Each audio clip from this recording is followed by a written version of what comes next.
It's clobbering time.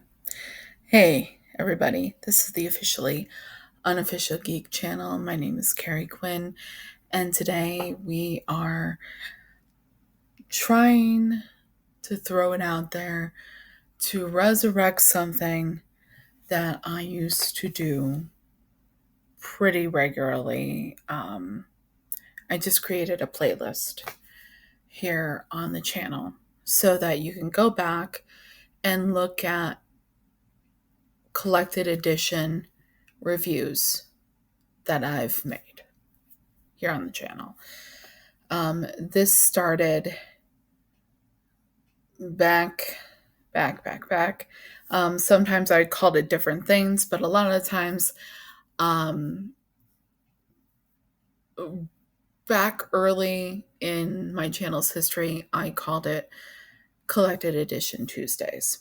What I'd like to do is try to do something where I'm talking about a different collected edition, maybe not every Tuesday, but at least a couple Tuesdays out of the month because I want to make the the goal attainable for me right now. Now, a lot of my comic intake now is very like I do have some single issues that I have to catch up on. But I don't have a lot of single issues that I get regularly anymore. It's mostly due to the cost. And I'm reading in collected format now. So there we go. My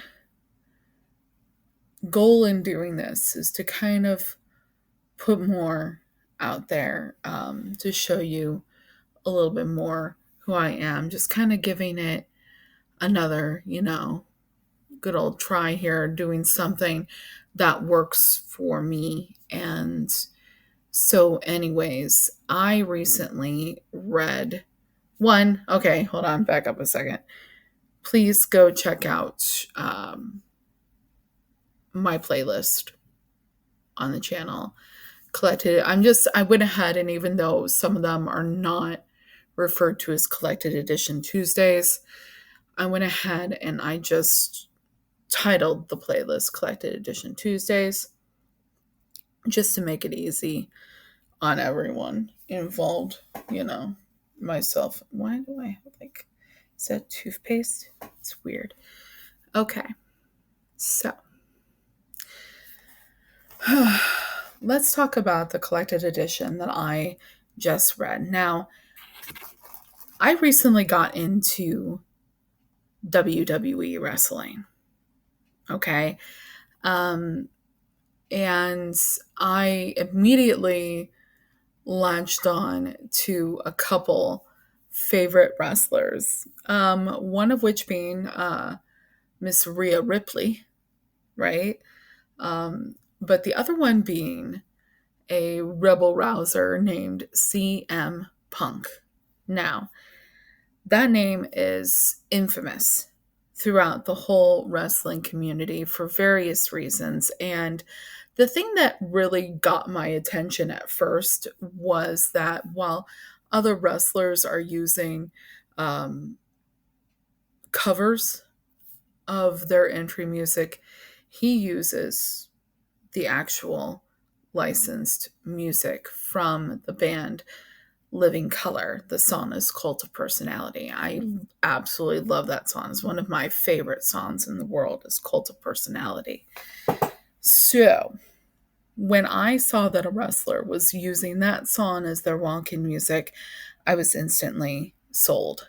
Plus, I like a good rebel rouser with a lot to say. And despite the fact that some of my friends might be a little less than keen on the man, I do appreciate the voice of the voiceless, the best in the world, the Second City Saint. And so imagine me being a comic fan, finding out that my favorite male wrestler, CM Punk, had co wrote some comics. Yeah. So I found out that CM Punk is a comic book fan. That's pretty cool. And I found out that he wrote a script of a story in a Vertigo comic involving sports. That was back in the day. It's just one story. And then I found out that he co-wrote basically the total of 10 issues approximately for two collected editions for a Marvel character named Drax. Drax is one of the members of the Guardians of the Galaxy, and it's kind of funny because Drax is, like I said, a member of the Guardian of the Galaxy, and Guardian of the Galaxy is a movie series through Marvel where Drax is played by other former wrestler Batista. So it's kind of, a little juxtaposition, a little connection there. That's kind of fun. Now, I had never read a Drax comic before. Just even you look at my history, I am mostly a DC gal, and I've gotten into some X-Men here and there, and some other little Marvel items here or there, but I had never read a Guardians of the Galaxy comics. So when I found out that CM Punk had co-written 10 issues with Cullen Bunn, I was intrigued, to say the least. And I was, usually when celebrities, athletes, or actors, which CM Punk is both, um, come to write comic books, you get a pretty like 50-50 split, hit or miss. And so I always kept it there in the back of my mind that CM Punk had written um, 10 issues, co written 10 issues of Drax with Cullen Bunn. So imagine just being in a used bookstore one day with your boyfriend, and he makes it to the comic book collected edition section of your local Half Price Books. Half Price Books is a used bookstore that peppered along the whole country, right? And in particular, they have a lot in the Midwest where I live. So we're at a location of a Half Price Books in Indianapolis here. And he comes up to me as I'm looking at other novels and stuff, other books, and he says, "You'll not believe what I found." And I was like, "What?" He's like, "Look what I found for you." And he pulls out from behind his back volume 1 and volume 2. So both volumes of Drax, co-written by CM Punk and Cullen Bunn. So I just went ahead and, in honor of the Voice of the Voiceless last match with John Cena, which he just finished, I went ahead and I picked up the book that had been sitting, waiting for me to pick it up for a couple months now.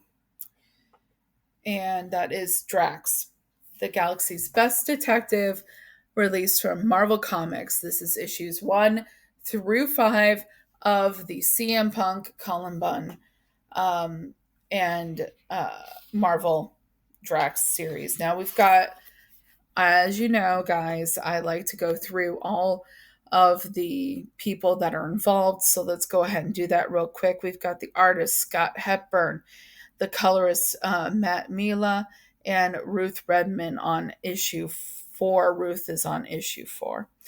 We have letterer VC's Clayton Cowles, cover art done by Scott Hepburn and Matt Mila. I'm imagining that Hepburn is the artist and Mila did the colors because it's very consistent throughout the book. Assistant editor Kathleen Wisniewski, and editors John Mosian and Jake Thomas. This was published in 2016, I believe, and I got it for half price books, so it's like $7.49. But the original cover price is $15.99 if you're in the US and $20.99 if you're in Canada. Um, so the premise of the book is that Drax and the rest of the Guardians of the Galaxy have to separate for a small time being. And so what does Drax do? Well, he decides he's going to do what he always does when he finds himself um, with nothing better to do. He is going to continue his ever present, um, task to find and kill Thanos.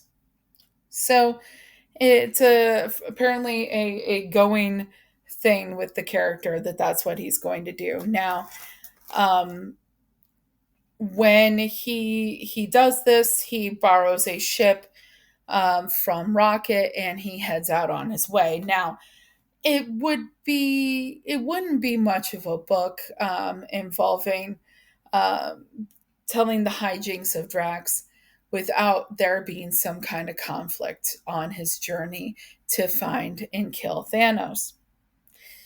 So he ends up crash landing on a planet where he goes to a tavern there on the planet, and he finds out that, well, he doesn't have much money.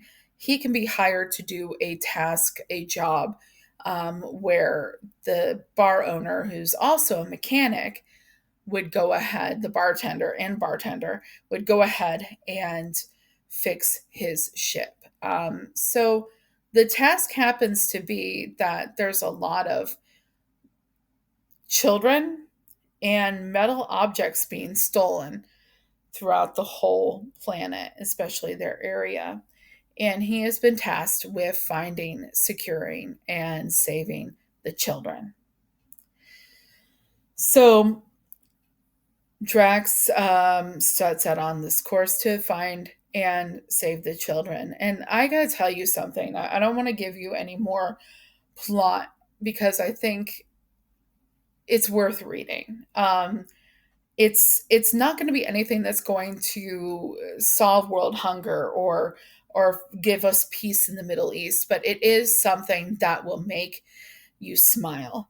Um, you can definitely tell that these two people writing this book and this artist and the colors and everyone working on this book really were just looking to have a little fun with a character. And that's really cool because, like, you have like a lot of really serious comic books out there, and sometimes you just want to have fun, and that's what Drax is. This book, Drax, the Galaxy's Best Detective, is just big fun. There are times where you are opening up a two-page, fight, 2-3 page fight scene, right? Where there's very little said, but there's a lot of action. And it's so much fun to see how the artist, Scott Hepburn, and the colorist, in particular, Mila, and on issue number 4, Miss Redmond, go through and create a very vibrant and fun look to the book. Um, when I say vibrant, I mean vibrant.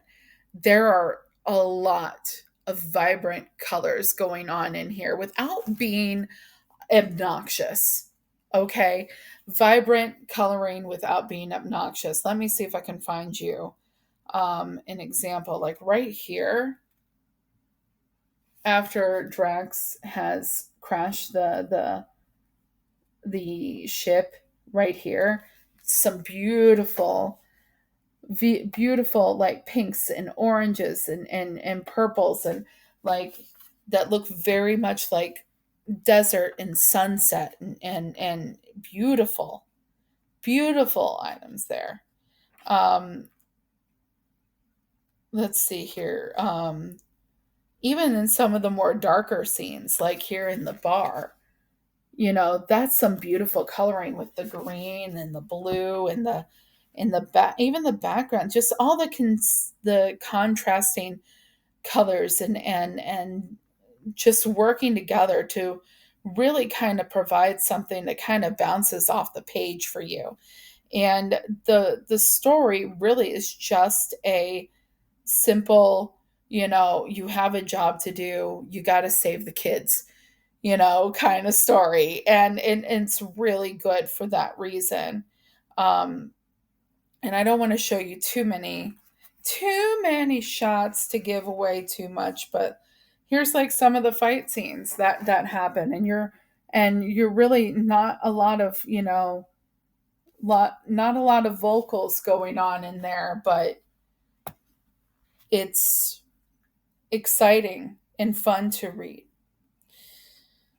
Um, we have, basically we have an interesting book that, you know, tells a story that is tropey, but it's a trope for a reason because it works.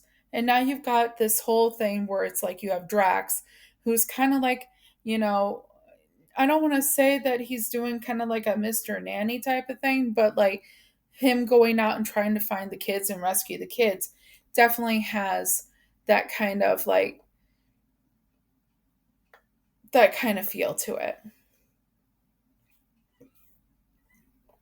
While also being very Drax in that he has the one goal, and he has to do this goal to advance on his ultimate goal of finding and killing Thanos. So it's just whatever he has to do to get to his ultimate goal is what he's going to do. So like I said, it's just a fun book, very vibrant, funny at times. In fact, funny a lot.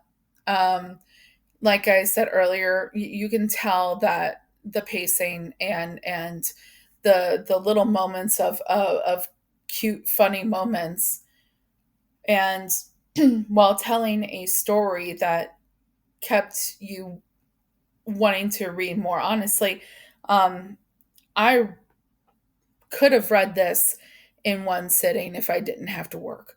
Um, honestly, I could have read it in one sitting if I didn't have to work, and or if things didn't end up distracting me and pulling me away. I could have read it like just probably in a couple hours, and it's 5 issues. So it's a quick, fun read, good pacing, quick pacing. It does not drag on, and it does, but it also doesn't go too quickly through items where you are left kind of thinking, wait, what happened there? That's not even the case. So like it has a good pacing where you are going, it's moving at the right rate, but it's also moving at a quick rate. Um, it doesn't drag on where it definitely shouldn't drag on. So all around a solid read. I do have the second volume over here. I'm probably going to be reading a couple other things first before I get to that. So um, tell me, guys, in the comments, to have you read Drax by Cullen Bunn and CM Punk? Let me know what you thought of it. I thought it was pretty solid. Um, pretty good. It's just fun. It's just fun. It's just good. It's just fun. Yeah. Yeah. So let me know what you thought of it. Let me know if you thought it was a fun read, or maybe you're enticed to go check it out yourself. You can definitely find it on sites like Hoopla if your library has it,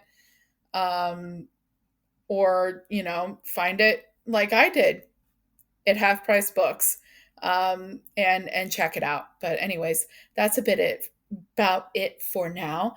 Talking about Drax #1, the Galaxy's Best Detective. Thank you for joining me. My name is the officially unofficial geek. This is the OUG. And until next time, I'll be seeing ya. Bye.